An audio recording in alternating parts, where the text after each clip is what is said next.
Coming to case number 9, you can see a lot of papillary processes, and whenever you see papillary processes in the low power, you see is there any invasion. Here I don't see any invasion, and here these are all monomorphic proliferation of epithelial cells. I see only occasional myoepithelial cells. These are all endothelial cells.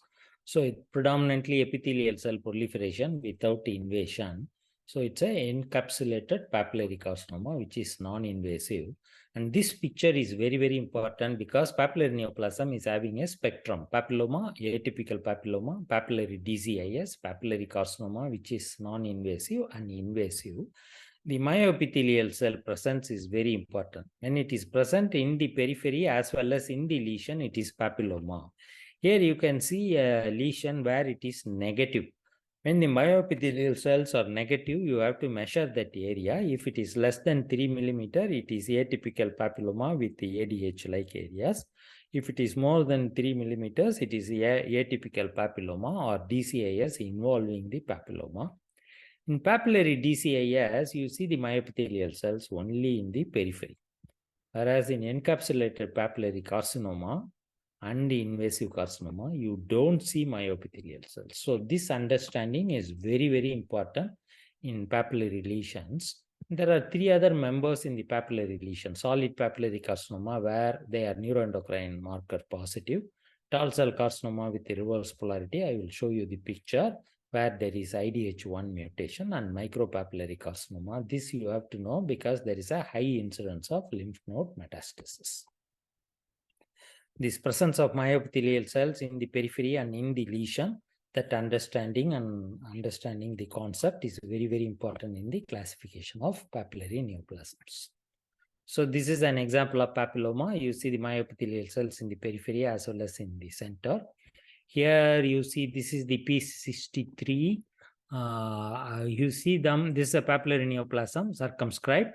You see the myoepithelial cells all along the periphery, and you don't see it in the center in most of the areas, more than 3 millimeters. So this is a DCIS arising in a papilloma. This is papillary carcinoma because myoepithelial cells only in the periphery. Encapsulated papillary carcinoma, if when you do P63, myoepithelial cells will be absent in the periphery as well as in the center. And invasive papillary carcinoma, you can see the invasion all around the lesion. And micropapillary carcinoma, it won't have fibrovascular core, whereas the real papillary process will have a fibrovascular core, and it will have a lot of cleft-like spaces. It may look like lymphovascular invasion, but these are cleft-like spaces.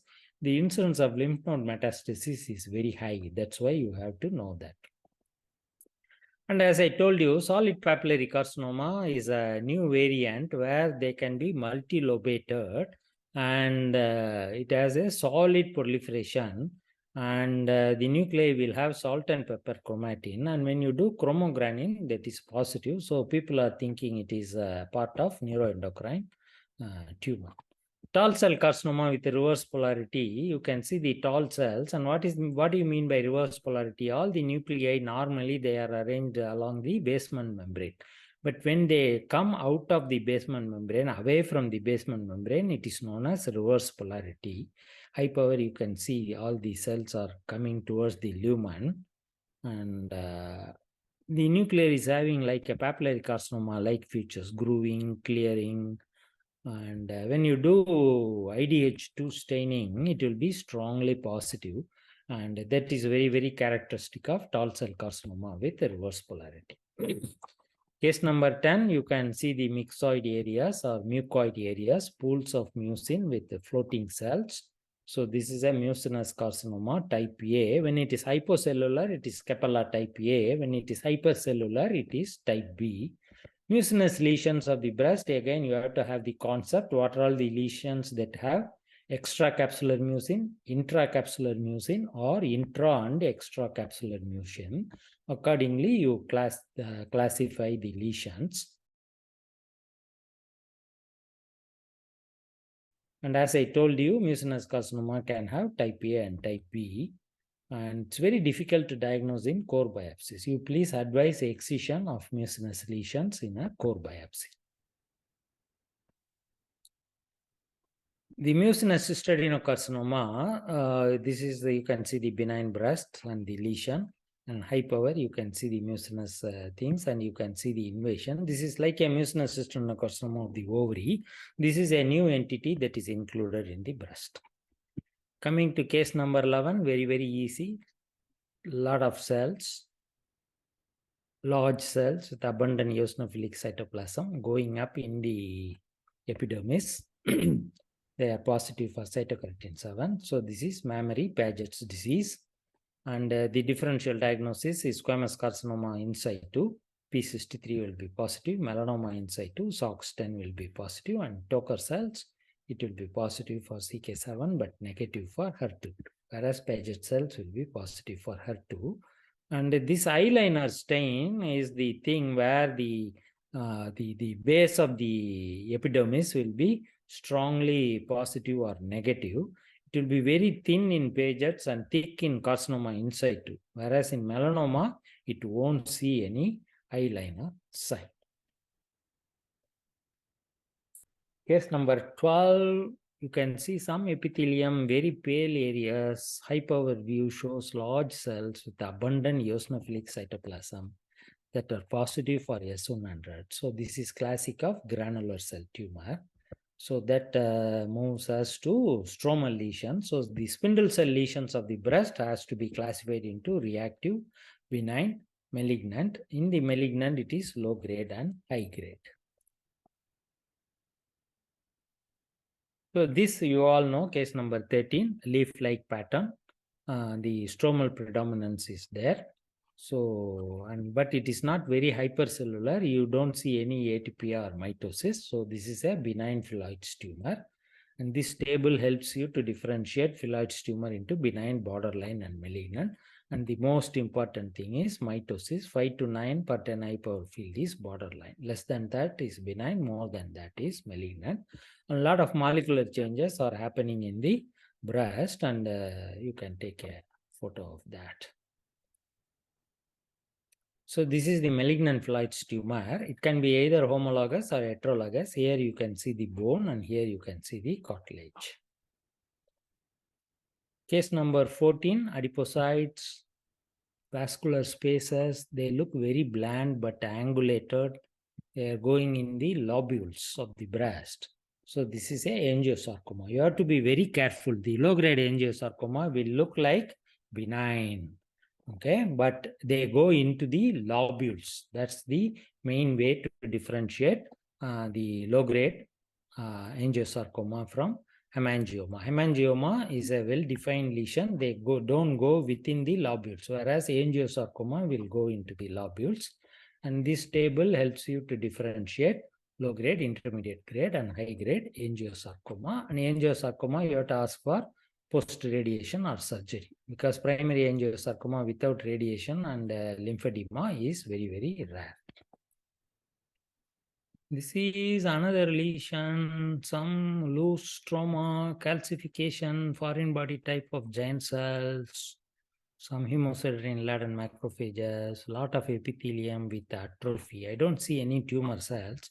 When you see these changes, foreign body giant cells, a lot of hemosiderin-laden macrophages, ask for the history. This patient had a history of neoadjuvant chemotherapy. So this is the post-neoadjuvant chemotherapy with complete response. You don't see the tumor. This is increasing in number. That's why I want to include this case. And whenever there is a treatment, you can see changes depending upon 3 features. Tumor cell death, seen as cholesterol clefts and foamy macrophages that are coming to remove the tumor cells. Tissue repair will be seen as neovascularization or proliferative fibrosis. And immune reaction will be taken morphologically as granulomas or tumor-infiltrating lymphocytes or tertiary lymphoid structures and plasma cells. So this concept is very, very important. So remember, changes associated with cell death, changes due to tissue repair, and changes due to immune activation. And this residual cancer burden calculator is by MD Anderson. And they have few questions, and when you fill up the questions, it gives a score. Okay, So the residual cancer burden is 2.3, and the residual cancer burden class is residual cancer burden Roman number 2. So there are 0 to 3 levels. Okay, 0 means no residual invasive breast cancer, whereas 3 means extensive residual breast cancer. So this grading of a tumor response is very, very important. Coming to the last case, this is again a lot of adipose tissue, lobulated in the low power. It looks more like florid LCIS, isn't it? But some comedonecrosis here. See the nuclear opening up. Okay. So, but when you do immunohistochemistry for synaptophysin, it is strongly positive. So it's a neuroendocrine tumor, which is low grade, and all neuroendocrine tumor, we have to follow Nottingham grading, and most of them are low grade, 1 to 2. And this picture cartoon tells the difference between neuroendocrine neoplasms, which is low grade and high grade and mixed. And solid papillary carcinoma and type B mucinous carcinoma also form part of neuroendocrine tumor. We have to use the Nottingham grade. There is no use of necrosis or Ki67. Remember, there Ki67 very important to divide the neuroendocrine tumor into grade 1, 2, 3 in other organs, but in breast it is not there. And INSM1 is the new marker. Kundavai may be remembering, her thesis is on that. This is the best marker for neuroendocrine cells now.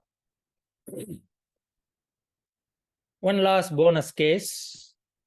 This is a male. Remember, I told you all the history, it's a female, only one case. This is a lesion from the male, and you see the rudimentary duct, no lobules at all, with a lot of elastosis or collagenization around the ducts. And when you see the stroma here, you see a lot of slit-like spaces lined by endothelial cell, like stromal cells. So this is nothing but gynecomastia with PASH. So that concludes our discussion. So the take-home message I want to say is benign and malignant, look into the low power. When the lobular architecture is preserved, cystic spaces of varying sizes, shapes, and distribution, cells that are polymorphic, and absence of necrosis favor benign. In the high power, apocrine metaplasia or any metaplasia, Roman bridges where the nuclear are arranged perpendicular to the proliferation, and when there is dysplasia and atypical mitosis, they favor malignant. And we have to always use set of criteria. Never use only one criteria. Okay, the only criteria you can use is atypical mitosis. Other than that, you have to use set of criteria, and you have to always do clinical, radiological, and pathological correlation. And whenever there is a question, give a phone call. Please remember, all the breast lesions are a spectrum, and molecular and AI is the future. With that, I thank again for your active listening, and don't be ashamed of things you don't know. Always be proud of things you know, and you keep growing.